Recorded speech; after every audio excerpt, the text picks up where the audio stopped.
Hey everyone, welcome back to Behind the Breaks. I'm your host, Alyx Effron, founder of Collectors MD, and today we're talking about something that bridges addiction recovery and collecting, something we call harm reduction. In traditional recovery spaces, harm reduction is a term that doesn't always mean quitting cold turkey.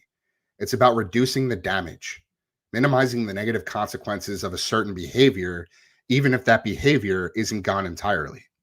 It's a way to help people stay safer while they work towards something healthier and more sustainable.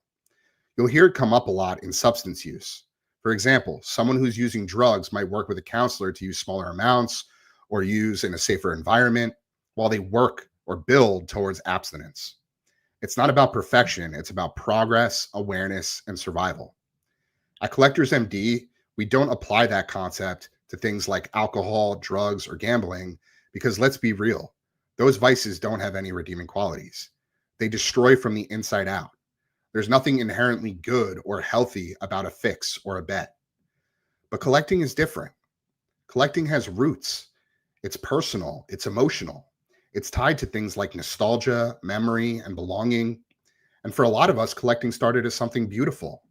Opening packs with your parents, chasing your favorite players, building sets with friends. It connected us to a time in life that was pure and joyful. And that's why collecting deserves a different lens.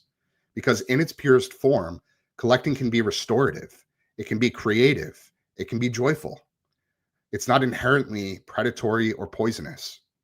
But here's the truth, it can become those things if we aren't careful, especially in today's modern hobby.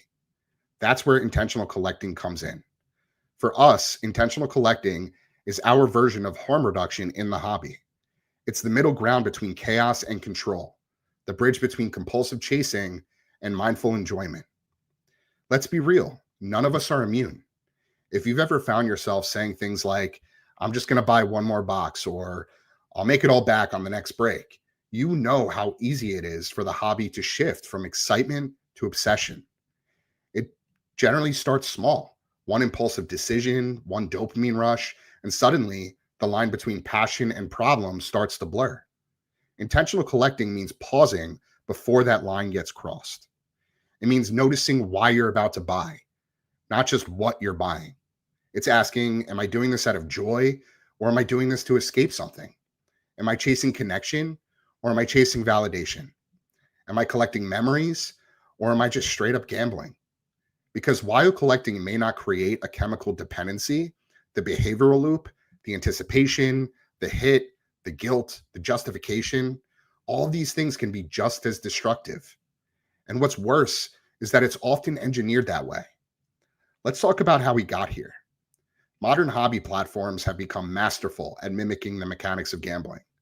Box and case breaks, repack products, loot box odds, chase cards, rip and reveal promos. Every element is designed to keep you spinning the wheel. It's the same reinforcement cycle that casinos have perfected, just wrapped in nostalgia and hobby branding. And when you combine that with social media, highlight reels of people hitting one-of-ones, massive cards being pulled on live streams, it reinforces a dangerous narrative that you could be next, that the next box will be your moment, that your identity, your status, maybe even your happiness can be found in a sealed box or a sealed back. But that's not collecting. That's just straight up conditioning. That's an industry learning to monetize compulsion and in the process, warping something that once felt innocent. So, what does harm reduction look like for collectors? It's not about quitting the hobby, it's about changing your relationship with it. It's learning how to set guardrails. And so, here's what that can look like in practice: set a spending limit and stick to it, similar to how you would do with a budget. Build in cool off periods between purchases. Journal your triggers. Notice what emotions lead to impulsive spending. Buy singles that have personal meaning instead of just chasing hits in sealed wax. Share what you're feeling in a community instead of just hiding your losses. None of that is about quitting. It's about collecting consciously. It's how you reclaim the joy without feeding into the chaos. Because intentional collecting isn't about how much you spend or how big the hits are. It's about why you're here in the first place. The moments, the memories, the meanings. It's about remembering that collecting was never supposed to hurt. It was supposed to heal. At Collectors MD, we see intentional collecting as our way to practice harm reduction inside of a system that doesn't always have your best interests at heart.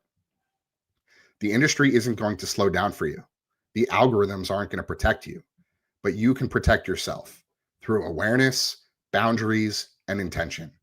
Because harm reduction doesn't mean giving into the addiction.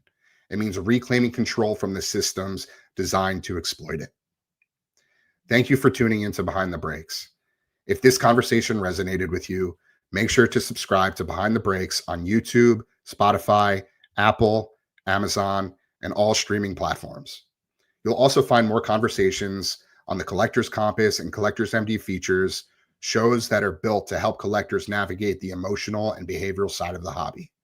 And if you ever need a space to talk, you're always welcome to join our weekly peer support meetings every Wednesday night at 8 p.m. Eastern, or connect with our Discord and group chat. All links are in the description below. Until next time, take care of yourselves, and remember, collect with intention, clarity, and accountability.